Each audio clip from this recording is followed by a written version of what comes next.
Good morning, good afternoon, and good evening, diaspora family, depending on wherever you are in the diaspora.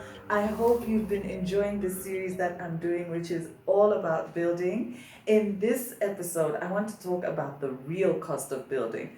Building is not just about the cost of labor and materials, there's so much more involved, and that's what I want to talk about in this video. I'm going to give you the real cost of building, and I'm going to use my project as an example, which is what I've been doing throughout this series. So stay tuned to this video.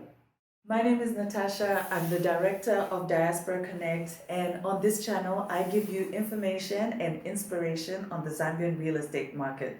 So, as I mentioned, I've been doing a series which is all about building. We talked about how you can build properly. We did a Q&A on building. I also did a video on the Building Dream Team. So, if you guys missed all of that, then please go back and watch the whole series because I think it's got a lot of useful information that you're going to find helpful.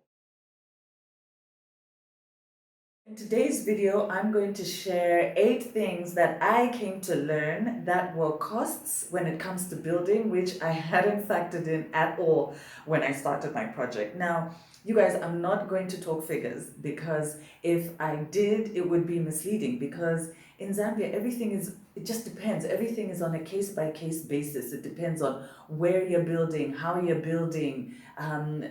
It's very difficult for me to actually start dropping figures. And if I did that, it would actually be misleading. And I'm not about that. I'm all about empowering you with the right information. So let's get into it. So if you're going to build properly, then you need a building dream team. And I did a video about my building dream team, as I mentioned. Watch it if you haven't watched it already. But this comprised of my architect, contractor, quantity surveyor, and engineer.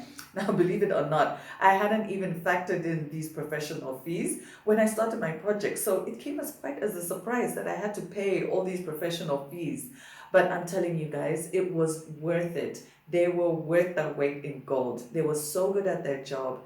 They made my life so much easier. They gave me peace of mind. And in the end, I had a project that was well executed and structurally very solid and very stable. I would do it all over again. So the second cost that I hadn't really factored in was planning permission. I know it sounds so obvious now, but I actually didn't really think about it. Now, if you're going to build in Zambia or anywhere actually, you need to get building permission. So it's a small cost, it's not something that's going to break the bank, but of course you just have to do it because if you build without building permission, then the council can literally raise your construction to the ground and nobody wants that. So the third cost that's also really important is bringing services to the site.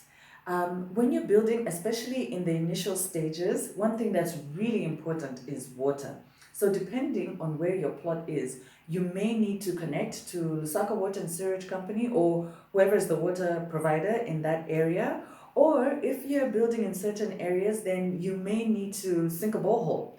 And sinking a borehole is not cheap. That's a serious cost and it has to be in your budget from the very beginning. But if you're going to sink a borehole, nowadays you need to get permission from the Water Resources Management Authority, WAMA. I'm actually thinking of doing a video about that because I also want to learn more about this. I don't know much about it, but I do know that it has become a requirement. So I've talked about water, and then there'll come a stage when you need to have power for your build. And you may find that this is simply connecting to Zesco, but even with that, it is a charge, or you may have to actually do a bit more work to do some wiring, to do some cabling, and then connect to the main grid. And these costs, depending on where you've bought, depending on where your piece of land is, those costs can also be quite substantial. And when you're getting to the stage, particularly of finishes and fittings, you're definitely going to need power on site. So the fourth thing that I want to talk about in terms of the real cost of building is clearing the site. Now, of course, because you're building, you're starting from a bare piece of land. And in Zambia, a bare piece of land means there's some kind of bush involved. And that can be virgin land, it can be natural vegetation. You might even have some really large trees that you have to bring down. Some sites have really large rocks as well and boulders, and sometimes this has to be blasted away. Now, sometimes depending on the area and the terrain, maybe you already have an idea of those costs, but sometimes, some of these things can come as a surprise. You don't really actually know what's involved in clearing until you actually start clearing. In my case, we had so much trash because my plot was being used as a dump site and it was in a residential area. So this meant that we had to spend a lot more time clearing, and it actually cost a lot more than was expected. The fifth cost that I want to talk about after you've done all the clearing is securing the site. Guys, this is a big one because you're going to be buying materials either through your contractor, or you might even arrange for those materials yourself. The last thing you want is for your hard-earned money to be stolen when you take materials to your site and you haven't secured it. You will have to spend money on securing your site. So this might mean doing the perimeter wall fence, which is quite expensive. It might mean building a storage shed, and that's what I did. We built a shed which we put all of the materials in and were able to secure that. So think about how you can secure your site and make sure it's in your budget. But that's only half the story. You might secure your site, but you need somebody who's actually going to guard it and who's actually going to be there 24/7. Now, if you have a good understanding with your contractor while you're building, they may provide one of their crew members or one of their workers to actually sleep at the site, and they will be there morning and nighttime to make sure your things are secure. But let's say you're building in stages. So you build and then you have to stop while you arrange more money, and then you start building again. What's going to happen when your contractor is not on site? So you're going to have to include the cost of hiring a caretaker, a guard, or maybe even a guarding company. These are all things that you need to put inside your budget. And remember, it's not just the materials you have to keep safe, it's also the structure itself. So the last thing you want is to get to a certain level of your build and then find it's been vandalized by petty thieves coming to take some of your fittings or some things from the structures that you've already built. That would be a complete nightmare. The sixth cost of building, a real cost of building, is contingencies.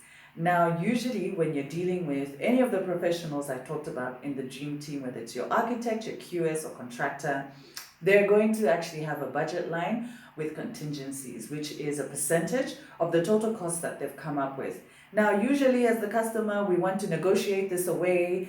We don't want to budget for it, but you have to budget for it. Things will definitely come up while you're building that require you to spend some extra money, unforeseen things.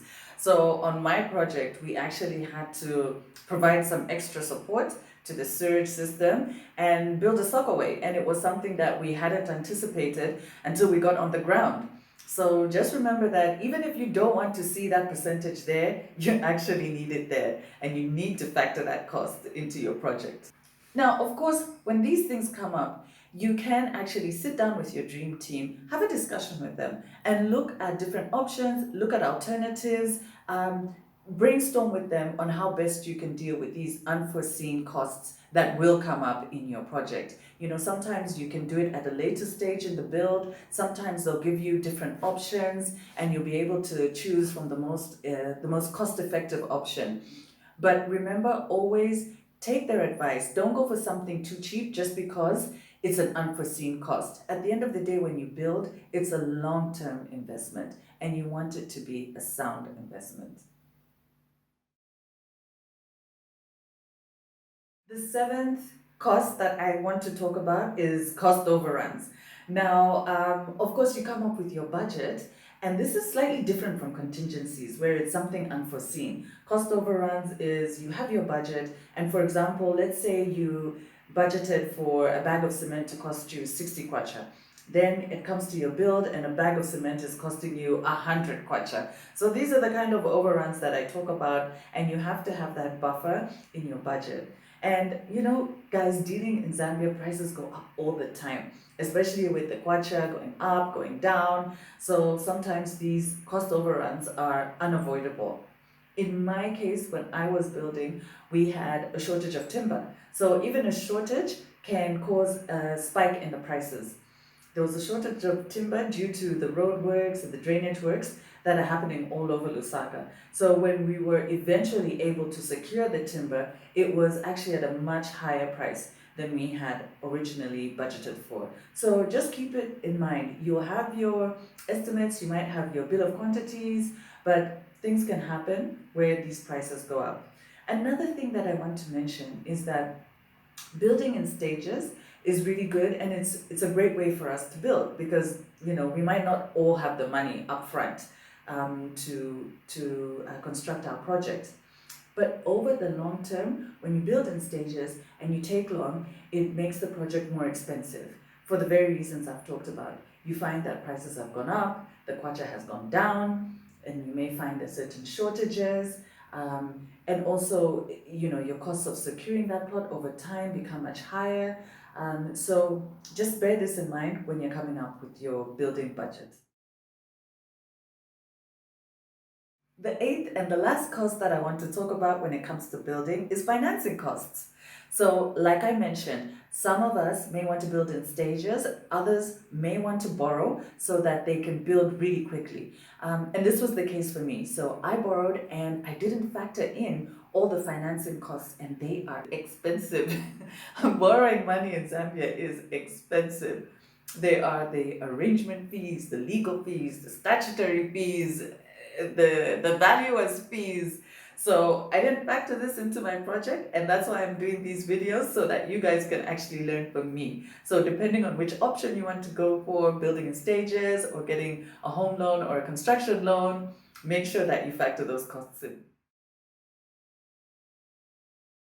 You guys, this is my last video in the series that I've been doing, which is all about building. I hope you found it really helpful. Please leave a comment below and tell me how you found the series. Was it helpful? Was it useful? Did you like the information that was presented to you? If you like this particular video, then give it a thumbs up. And don't forget to share it with other Zambians in your community. Hit that subscribe button and the notification bell so that you don't miss any videos where I give you information and inspiration on the Zambian real estate market to help you buy property in a safe and reliable way. Bye for now.